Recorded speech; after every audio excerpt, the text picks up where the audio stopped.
નમસ્કાર વિદ્યાર્થી મિત્રો, હું વાઢેર પ્રવીણ સ્પાર્ક ટ્યુશન ક્લાસીસમાં આપનું હાર્દિક સ્વાગત કરું છું. તો વિદ્યાર્થી મિત્રો, ધોરણ 10 પ્રકરણ નંબર 1 રાસાયણિક પ્રક્રિયાઓ અને સમીકરણો. આપણે આ પ્રકરણમાં આગળ રાસાયણિક પ્રક્રિયાઓ વિશે માહિતી મેળવી કે પ્રક્રિયક હોય, નિપજ હોય, ઉદ્દીપક હોય, તાપમાન હોય, દબાણ હોય, એના ભૌતિક અવસ્થાઓ હોય, એ કેવી રીતે લખવી એના વિશે માહિતી આપણે મેળવી. આ વિડીયોમાં આજે આપણે રાસાયણિક પ્રક્રિયાઓના પ્રકારો વિશે માહિતી મેળવવાની છે. તો આવી જાવ મિત્રો, રાસાયણિક પ્રક્રિયાઓના પ્રકાર.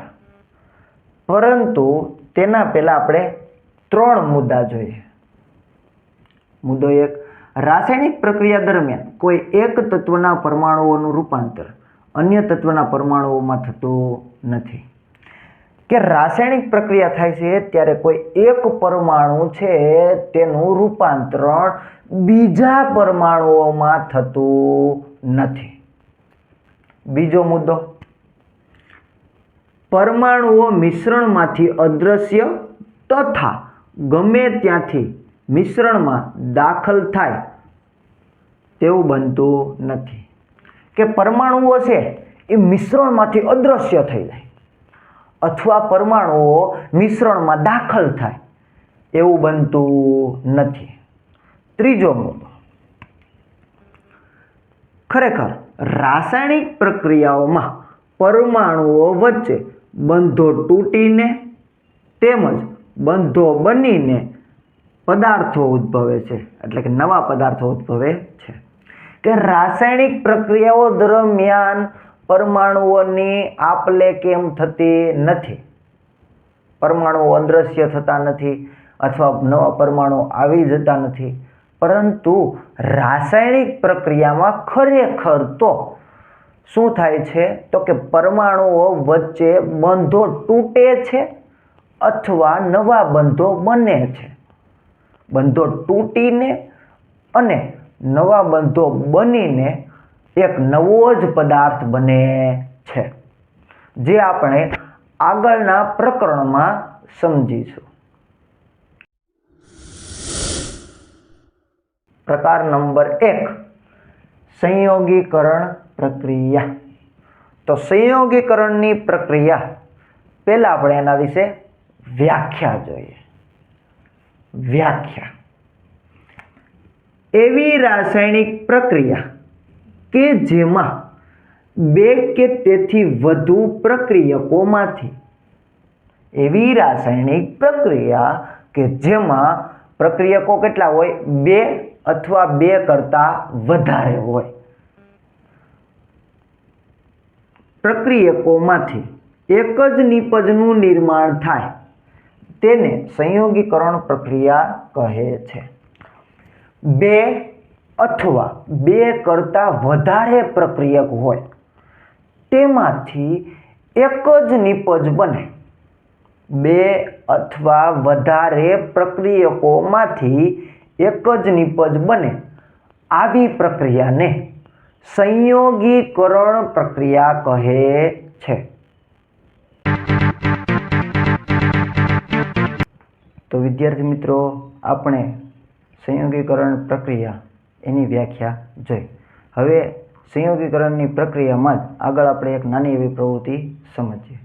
અને હા વિદ્યાર્થી મિત્રો, જો તમને ભણવામાં મજા આવતી હોય તો વિડીયોને લાઈક કરજો, તમારા મિત્રો સુધી પહોંચાડજો તથા ચેનલને સબસ્ક્રાઈબ કરજો કે જેથી તમને નવા નવા વિડીયોની અપડેટ મળતી રહે. પ્રવૃત્તિ 1.4, કળી ચૂનાની પાણી સાથેની પ્રક્રિયા. કળી ચૂનાની પાણી સાથે પ્રક્રિયા કરવાની છે. આકૃતિ જોઈએ તો કે આકૃતિ બીકર લીધું છે, એમાં પાણી નાખવાનું છે તથા કેલ્શિયમ ઓક્સાઇડ એટલે કે કળી ચૂનો નાખવાનો છે. આમ શું થાય છે તો કે કેલ્શિયમ ઓક્સાઇડ ખૂબ જ જોશથી પાણી સાથે પ્રક્રિયા કરી ફોડેલો ચૂનો બનાવે છે. કે કેલ્શિયમ ઓક્સાઇડ છે એ પાણી સાથે પ્રક્રિયા કરે છે ફૂલ જોશથી અને શું બનાવે છે, ફોડેલો ચૂનો બનાવે છે. અને સાથે સાથે પુષ્કળ માત્રામાં ઉષ્મા ઉત્પન્ન કરે છે.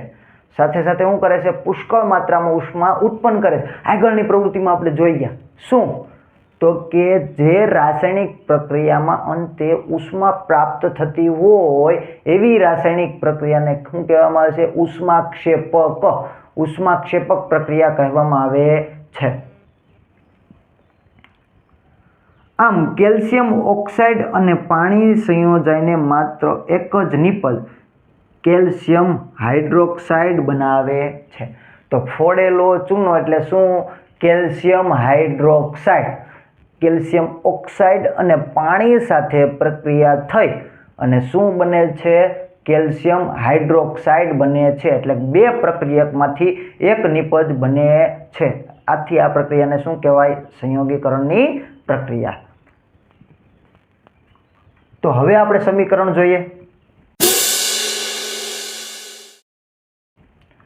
કેલ્શિયમ ઓક્સાઇડ એટલે કે કળી ચૂનાનું પાણી સાથે પ્રક્રિયા થઈ અને શું બને છે? તો કે ફોડેલો ચૂનો. કેલ્શિયમ હાઇડ્રોક્સાઇડ CaOH2 ફોડેલો ચૂનો. એક માર્કમાં આપણને પૂછાય એવા પ્રશ્ન. ફોડેલા ચૂનાનું અણુસૂત્ર જણાવો. તો કેલ્શિયમ હાઇડ્રોક્સાઇડ. કળી ચૂનાનું અણુસૂત્ર જણાવો. CaO calcium oxide. અને ખાસ એક માર્કનો પૂછાય એવો પ્રશ્ન. ફોડેલા ચૂનાનો ઉપયોગ દિવાલો ધોળવા માટે થાય છે. ફોડેલા ચૂનાનો ઉપયોગ ક્યાં થાય છે? દિવાલો ઘોળવા માટે. તો તમને એક માર્કમાં અથવા ખાલી જગ્યામાં વિકલ્પમાં ગમે ત્યાં પૂછાઈ જાય કે દિવાલો ધોળવા માટે કયા અણુનો ઉપયોગ થાય છે? તો કેનો થાય? ફોડેલા ચૂનાનો. કેનો થાય? ફોડેલા ચૂનાનો.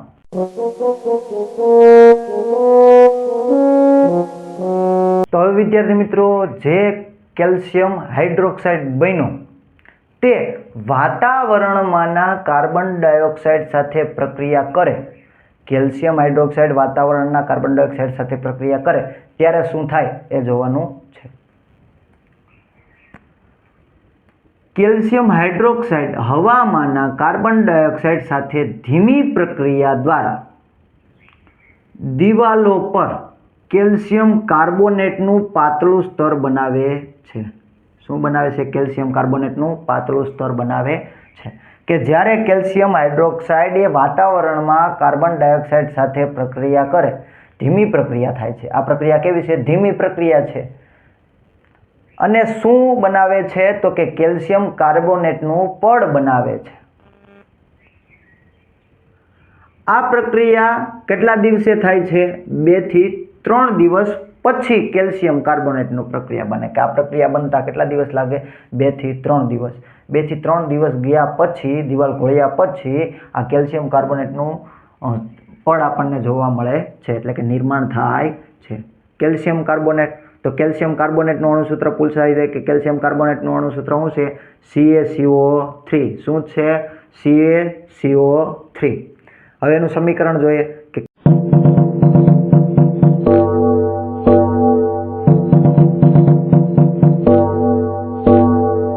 કે કેલ્શિયમ હાઇડ્રોક્સાઇડની કાર્બન ડાયોક્સાઇડ સાથે પ્રક્રિયા થાય. આ કાર્બન ડાયોક્સાઇડનું અણુસૂત્ર છે કે કેલ્શિયમ હાઇડ્રોક્સાઇડની કાર્બન ડાયોક્સાઇડ સાથે પ્રક્રિયા થાય ત્યારે શું બને છે? કેલ્શિયમ કાર્બોનેટ બને છે. શું બને છે? કેલ્શિયમ કાર્બોનેટ બને છે અને પાણી સાથે બને છે. હવે તમને એક માર્કમાં પૂછાયો કે કેલ્શિયમ કાર્બોનેટ છે તે કેનું અણુસૂત્ર છે? આરસ પહાણનું. કેનું? આરસ પહાણનું. તો તમને પૂછાઈ જાય કે આરસ પહાણનું અણુસૂત્ર જણાવો. તો આરસ પહાણનું અણુસૂત્ર શું છે? CaCO3 calcium carbonate. શું? Calcium carbonate. આગળ સંયોગીકરણ પ્રક્રિયાના અન્ય ઉદાહરણો જોઈએ. ઉદાહરણ 1.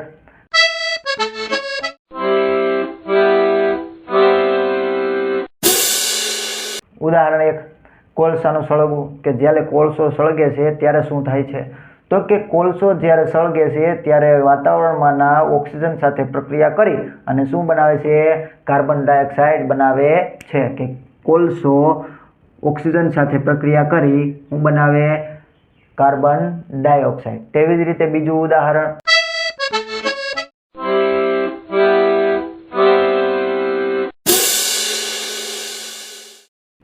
પાણીનું નિર્માણ. પાણીનું નિર્માણ કેવી રીતે થાય છે? તો કે વાતાવરણમાં રહેલો હાઇડ્રોજન વાયુ, જો વાયુ ગેસિયસ છે, હાઇડ્રોજન વાયુ તથા ઓક્સિજન વાયુ સાથે પ્રક્રિયા થાય ત્યારે શું બને છે? પાણીનો અણુ એટલે કે H2O. H2O બને છે. હવે ધ્યાન રાખવાનું છે કે આવી જો કોઈ પણ પ્રક્રિયા આવતી હોય તો સમીકરણ સમતોલિત પણ કરવાનું. અહીં જો હાઇડ્રોજન 2 છે, આ બાજુ 2 જ છે, અહીંયા ઓક્સિજન 2 છે, પણ અહીંયા કેટલા છે? માત્ર 1 છે. તો મેં પહેલો જ નિયમ આપણો કે અહીં કેટલા મૂકવાના? 2. ચોરસ બનાવી અને અહીં 2 આપવાના એટલે 2 હાઇડ્રોજન હતા. હવે એમાં 2 ગુણાના એટલે 2 ને 2 કેટલા થયા? 4. અને આ ઓક્સિજનને કેટલા? 2. તો આ બાજુ 4 હાઇડ્રોજન કરવા હોય તો મારે આને કેટલા વડે ગુણવું પડે? 2 વડે. તો હવે આ સમીકરણ સમતોલિત થાય. તો વિદ્યાર્થી મિત્રો, સંયોગીકરણની પ્રક્રિયાનો જ એક ભાગ એટલે ઉષ્માક્ષેપક પ્રક્રિયા. આપણે ઉષ્માક્ષેપક પ્રક્રિયા વિશે પહેલાં જ માહિતી મેળવી લીધેલી છે, છતાં પણ અહીં ફરીવાર આપણે સમજીએ. વ્યાખ્યા: જે રાસાયણિક પ્રક્રિયામાં નિપજના નિર્માણની સાથે ઉષ્મા મુક્ત થાય, કે કોઈ પણ રાસાયણિક પ્રક્રિયા છે એની નિપજની સાથે આપણને શું મળે? ઉષ્મા ઉત્પન્ન થાય એટલે કે મુક્ત થાય, તેને શું કહેવામાં આવે છે? ઉષ્માક્ષેપક પ્રક્રિયા કહેવામાં આવે છે. કે કોઈ પણ રાસાયણિક પ્રક્રિયા થઈ એની નિપજની સાથે સાથે આપણને ઉષ્મા ઉત્પન્ન થઈ એટલે કે ઉર્જા મળી, એવી રાસાયણિક પ્રક્રિયાને શું કહેવામાં આવે છે? ઉષ્માક્ષેપક પ્રક્રિયા કહેવામાં આવે છે. હવે એના ઉદાહરણો વિશે જોઈએ.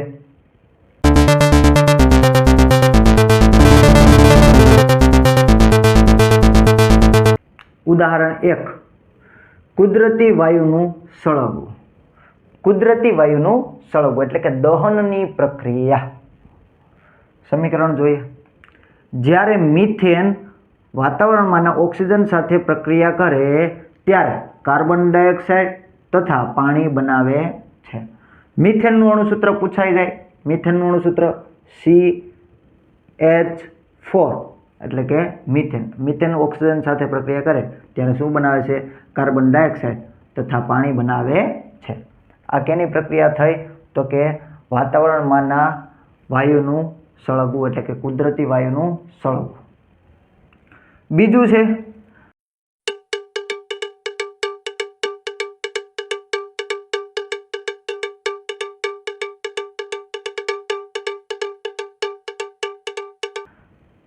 શ્વસનની પ્રક્રિયા અથવા ખોરાકનું પાચન. શ્વસનની પ્રક્રિયા અથવા ખોરાકનું પાચન, જે આપણે આગળના પ્રકરણમાં પણ સમજવાના છીએ. ધોરણ 10ના આગળના પ્રકરણમાં પણ સમજવાના છીએ. તો અહીં પહેલાં આવે છે શ્વસનની પ્રક્રિયા અથવા ખોરાકનું પાચન. જીવવા માટે આપણા શરીરમાં ઉર્જાની જરૂર છે. બધાને ખબર છે કે આપણે જો જીવન ટકાવી રાખવું હોય તો કેની જરૂર પડશે? ઉર્જાની જરૂર પડશે. આપણે જે ખોરાક ખાઈએ છીએ તેમાંથી આપણને ઉર્જા મળે છે. પાચન દરમિયાન ખોરાક વધુ સરળ પદાર્થોમાં વિભાજિત થાય છે. કે આપણને ખબર જ છે કે જીવવા માટે ઉર્જાની જરૂર પડશે. આ ઉર્જા આપણને ક્યાંથી મળે છે? તો કે ખોરાકમાંથી. જેવો આપણે ખોરાક ખાઈએ છીએ તેના વિભાજન બાદ આપણને શું મળે છે? ઉર્જા મળે છે. ઉદાહરણ રૂપે ભાત, બટાકા અને બ્રેડ કાર્બોદિત પદાર્થો હોય છે. કે ભાત, બટાકા, બ્રેડ છે તેમાં શું હોય છે? કાર્બોદિત પદાર્થ હોય છે. આ કાર્બોદિત પદાર્થનું વિભાજન થઈ ગ્લુકોઝ બને છે. ધ્યાન રાખજો, કાર્બોદિત પદાર્થનું વિભાજન થઈ શું બને છે? ગ્લુકોઝ બને છે. અને આપણે આગળ જોઈ ગયા ગ્લુકોઝનું અણુસૂત્ર શું છે? C6H12O6. આ અણુસૂત્ર પણ પૂછાઈ જાય. આ ગ્લુકોઝ આપણા શરીરના કોષોમાં રહેલા ઓક્સિજન સાથે સંયોજાય. કે આ ગ્લુકોઝ છે આપણા શરીરમાં કોષોમાં રહેલા ઓક્સિજન સાથે સંયોજાય ઉર્જા પૂરી પાડે છે. કે આ ગ્લુકોઝ છે એ ઓક્સિજન સાથે પ્રક્રિયા કરે અને શું ઉત્પન્ન થાય છે? ઉર્જા ઉત્પન્ન થાય છે. આ પ્રક્રિયાનું વિશિષ્ટ નામ છે શ્વસન. શ્વસનની વ્યાખ્યા પૂછાઈ જાય તો આ પ્રક્રિયા જે આપણે સમજી એનું નામ શું છે? શ્વસન. કે કાર્બોદિત પદાર્થોમાં હોય છે ક્યાં તો કે ભાત, બટાકા, બ્રેડમાં. આ કાર્બોદિત પદાર્થનું વિભાજન થઈ ગ્લુકોઝ બને. કાર્બોદિત પદાર્થનું વિભાજન થઈને શું બને છે? ગ્લુકોઝ બને છે. આ ગ્લુકોઝ આપણા શરીરમાંના એટલે કે કોષોમાંના ઓક્સિજન સાથે પ્રક્રિયા કરી અને શું બને છે? તો કે ઉર્જા પૂરી પાડે છે. આ પ્રક્રિયાને શું કહેવામાં આવે છે? શ્વસન કહેવામાં આવે છે. ઉદાહરણ જોઈએ એટલે કે સમીકરણ જોઈએ. ગ્લુકોઝનું અણુસૂત્ર શું છે? C6H12O6 એ ઓક્સિજન સાથે પ્રક્રિયા કરી અને શું બનાવે છે?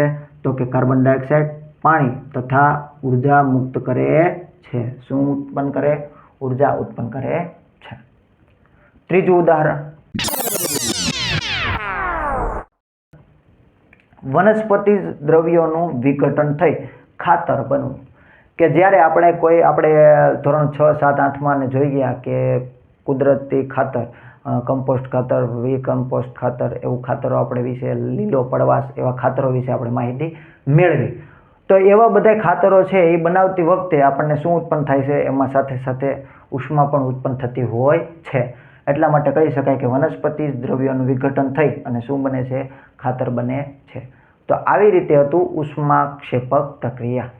તો આ વિડીયોમાં આપણે ઉષ્માક્ષેપક પ્રક્રિયા અને સંયોગીકરણની પ્રક્રિયા વિશે સમજ્યા. જો વિદ્યાર્થી મિત્રો તમને આ ભણવામાં મજા આવી હોય તો આ વિડીયોને તમારા મિત્રો સુધી શેર કરજો તથા લાઈક કરજો તથા આપણી ચેનલને સબસ્ક્રાઈબ કરજો કે જેથી નવા વિડીયો આવતા રહે તમારા સુધી વહેલાના ધોરણે પહોંચતા રહે. નમસ્કાર.